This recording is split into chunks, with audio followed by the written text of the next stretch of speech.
Quality of life is something that puts everybody at an equal platform, चाहे वो बंदा बहुत अमीर हो, चाहे वो बंदा बहुत गरीब हो। मुझे ऐसा लगा कि शायद ये मेरे साथ कोई प्रॉब्लम है एंड मैंने बहुत सारे डॉक्टर्स को दिखाया, बहुत सारी दवा ली, एलोपैथिक, होम्योपैथिक, एवरीथिंग। पहले मुझे लगा कि शायद मैंने सही से वॉश नहीं की है, बट आई रियलाइज्ड कि मेरी वॉशिंग में कोई प्रॉब्लम नहीं थी। It was actually the water quality. So आज के इस वीडियो में बात करते हैं क्वालिटी ऑफ लाइफ के बारे में। अक्सर लोग क्वालिटी ऑफ लाइफ को अपनी वेल्थ से कंपेयर करते हैं, बट मेरे हिसाब से क्वालिटी ऑफ लाइफ में वेल्थ का कोई भी एंगल नहीं है।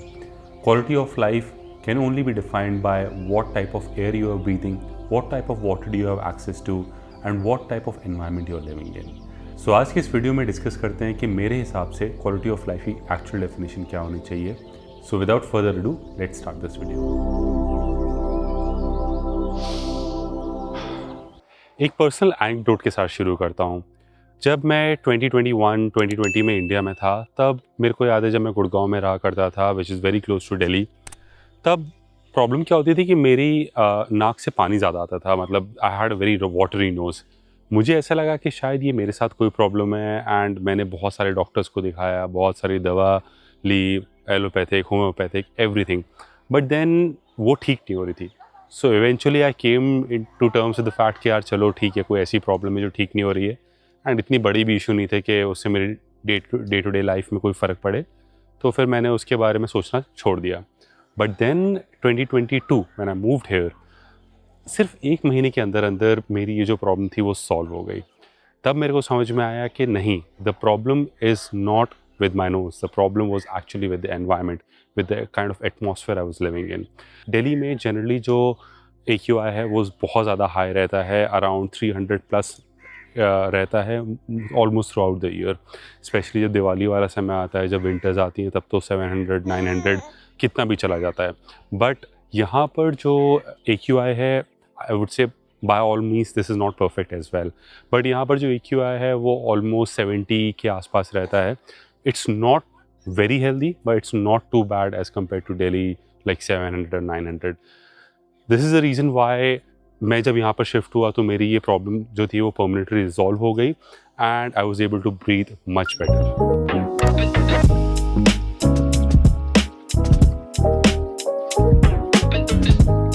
तो हम जब दिल्ली NCR में गुड़गांव में रहते थे, तो हमारे यहाँ वही प्योरीफायर लगा था, हम वही पानी पीते थे, कोई ऐसा प्रॉब्लम नहीं आई।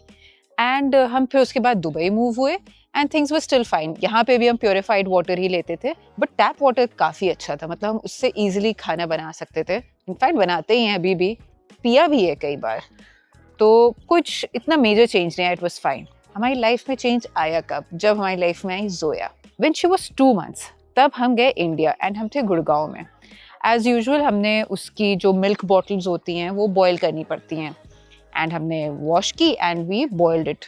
हुआ क्या, जब वो सूखी तो उनके ऊपर एक वाइट सी लेयर थी। पहले मुझे लगा कि शायद मैंने सही से वॉश नहीं की है, बट आई रियलाइज्ड कि मेरी वॉशिंग में कोई प्रॉब्लम नहीं थी। It was actually the water quality. तो गुड़गांव में पानी ऐसा आ रहा था कि उसमें बहुत ज़्यादा कैल्शियम एंड ऑयल पोल्यूटेंट्स थे जो सूख के आपके बर्तन पे जम जाते हैं। एंड बिकॉज ये बेबी का मामला था, मतलब we were suddenly very cautious कि we can not give her this. मतलब इवन दो हम ऐसे NRIs का मजाक उड़ाते हैं कि अरे बिस्लेरी क्यों पीते हो एट्सेट्रा, बट बेबी के लिए फिर हम बिस्लेरी का पानी लाए एंड हम उसमें बॉयल करते थे उसकी बॉटल्स। तो यूँ सुनने में लगेगा कि यार ये क्या नौटंकी है, ऐसी छोटी छोटी चीज़ें मैटर नहीं करती, बट करती हैं। Maybe not for us, but when you have a child that you want to take care of, you want to give them the best. And पानी जैसी चीज़ आप बदल नहीं सकते, जो पानी आपके शहर में आ रहा है आपको वही पीना पड़ेगा। तो यहाँ दुबई में रह के मैंने देखा कि हाँ, जो पानी मिलता है उसमें कम से कम कोई ऐसी मिलावट नहीं है जिसकी वजह से मुझे परेशान होना पड़े कि आई एम ड्रिंकिंग और my baby is drinking something wrong. एक चीज़ जो मैं आपको बताना चाहता हूँ, जो शायद बहुत से लोग मेरे से उसमें एग्री नहीं करेंगे, वो ये है कि मेरे को ऐसा लगता है कि दुबई में ना सुकून बहुत ज़्यादा है। अगर मैं इस खास करके इंडिया के कंपैरिजन में देखूँ, अभी मेरे घर के जस्ट नीचे काफ़ी बिजी स्ट्रीट है, देखो काफ़ी ज़्यादा ट्रैफिक है यहाँ पर, अभी पीछे से और गाड़ियाँ आएंगी, बट मैं फिर भी हमेशा इवनिंग में यहीं पर ही वॉक करने के लिए आता हूँ आफ्टर डिनर।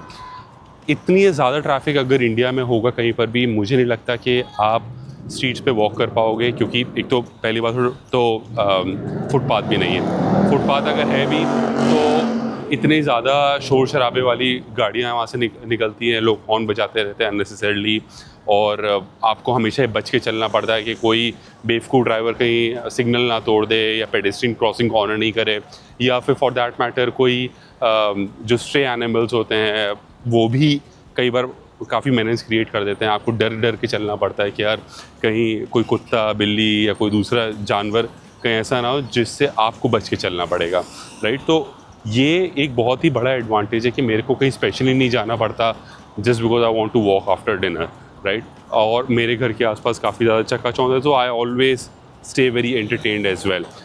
अब देखो बहुत सिंपल सा एग्जांपल है, यहाँ पर सिग्नल रेड हो रखा है इनका, इतनी सारी गाड़ियाँ खड़ी हुई हैं, आई थिंक कम से कम नहीं तो शायद 20 गाड़ियाँ खड़ी होंगी, बट आप एक भी हॉर्न की आवाज़ नहीं सुनोगे।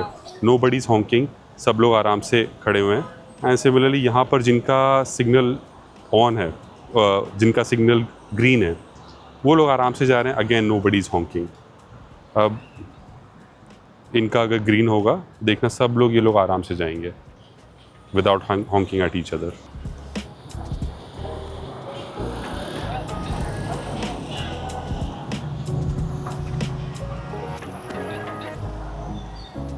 और ये जो पीसफुलनेस है ना, ये सिर्फ पेडेस्ट्रियंस के लिए नहीं है, ये सभी के लिए। इवन इफ़ यू ड्राइविंग, जब जैसे लास्ट ईयर के बारे में आपको लास्ट ईयर के बारे में बताता हूँ, जब मैं एक ऐसी जॉब करता था जब मैं अबू धाबी में जाता था daily, so I had to drive 100 kilometres every day, actually 200 kilometres every day, it was 100 kilometres one way. 1 घंटा मैं ड्राइव करता था, it used to just take me 1 hour. 135 kilometre per hour की speed पे मैं क्रूज कंट्रोल सेट कर देता था, एंड दैट्स इट। मैं आराम से ड्राइव करके जाता था, अपने फेवरेट गाने सुनते हुए जाता था। वो मेरे लिए ना एक वाइंडिंग डाउन एक्सपीरियंस होता था। I used to really enjoy driving at that point of time. अब मैं जब भी इंडिया जाता हूँ और मैं गाड़ी चलाता हूँ, मेरा सर दर्द हो जाता है कि लोग इतनी ज़्यादा हॉन्किंग करते हैं, इतना ज़्यादा, चलो ट्रैफिक है, ट्रैफिक यहाँ पर भी है, बट इतना मिसमैनेज ट्रैफिक है, इतने ज़्यादा हॉन्किंग है। आई किड यू नॉट, मतलब I really hate driving in India now, जब से मैंने दूसरे शहरों में गाड़ी चला ली है। अच्छा, यही सेम सीन आप एक और बार वीडियो में देखोगे जब मैं खाने की क्वालिटी के बारे में बात करूँगा, but right now we are here in one of the restaurant and we are eating in a patio. आप देख रहे होगे मेरे पीछे काफ़ी ज़्यादा बिजी रोड है, काफ़ी सारे व्हीकल्स निकल रहे हैं, बट देखो कोई भी आपको हॉर्न की आवाज़ नहीं आ रही। Imagine having this sort of meal in a restaurant in India, sitting on the patio or on the roadside. By God, I cannot imagine the number of horns I would have heard by now.